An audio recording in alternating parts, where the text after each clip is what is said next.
The Gospel of Matthew, chapter 23.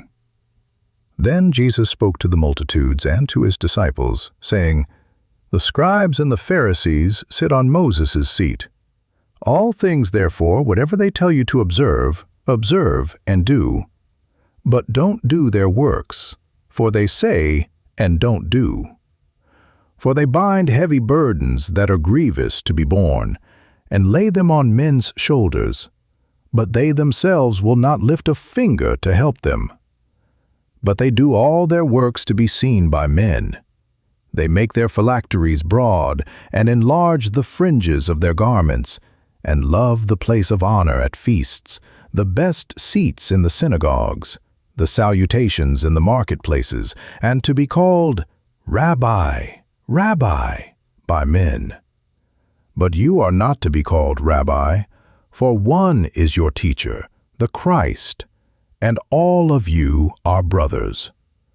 Call no man on the earth your father, for one is your Father, he who is in heaven.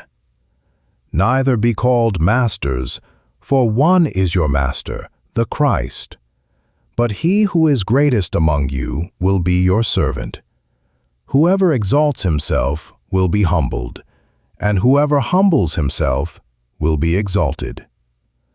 Woe to you, scribes and Pharisees, hypocrites! For you devour widows' houses, and as a pretense you make long prayers. Therefore you will receive greater condemnation. But woe to you, scribes and Pharisees, hypocrites! Because you shut up the kingdom of heaven against men, for you don't enter in yourselves, neither do you allow those who are entering in to enter. Woe to you, scribes and Pharisees, hypocrites! For you travel around by sea and land to make one proselyte, and when he becomes one, you make him twice as much a son of Gehenna as yourselves.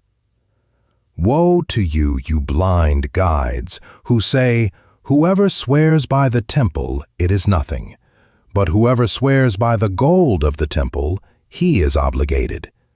You blind fools!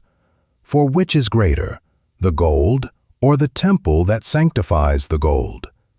And whoever swears by the altar, it is nothing, but whoever swears by the gift that is on it, he is obligated.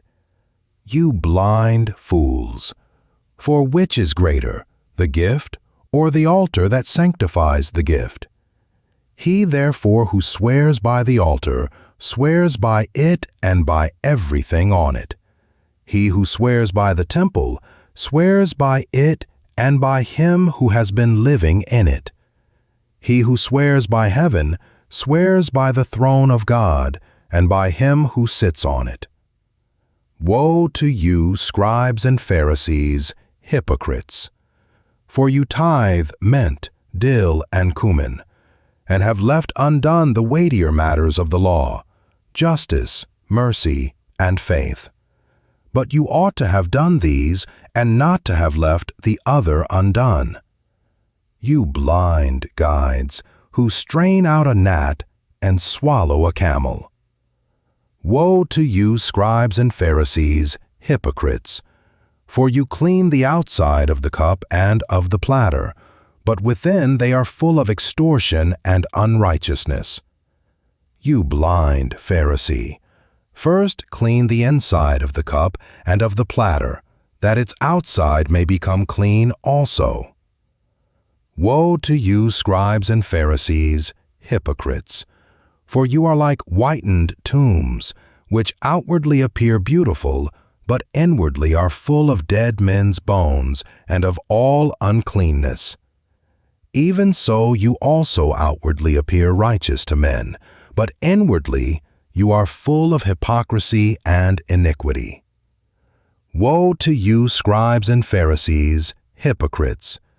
For you build the tombs of the prophets and decorate the tombs of the righteous, and say, If we had lived in the days of our fathers, we wouldn't have been partakers with them in the blood of the prophets.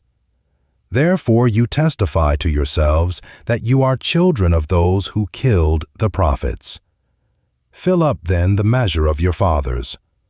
You serpents, you offspring of vipers, how will you escape the judgment of Gehenna?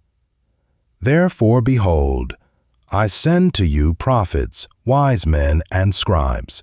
Some of them you will kill and crucify, and some of them you will scourge in your synagogues and persecute from city to city, that on you may come all the righteous blood shed on the earth, from the blood of righteous Abel to the blood of Zachariah son of Berechiah, whom you killed between the sanctuary and the altar.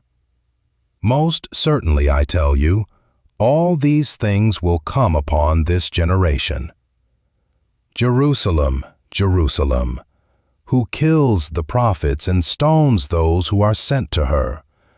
How often I would have gathered your children together, even as a hen gathers her chicks under her wings, and you would not. Behold, your house is left to you desolate. For I tell you, you will not see me from now on until you say, Blessed is he who comes in the name of the Lord.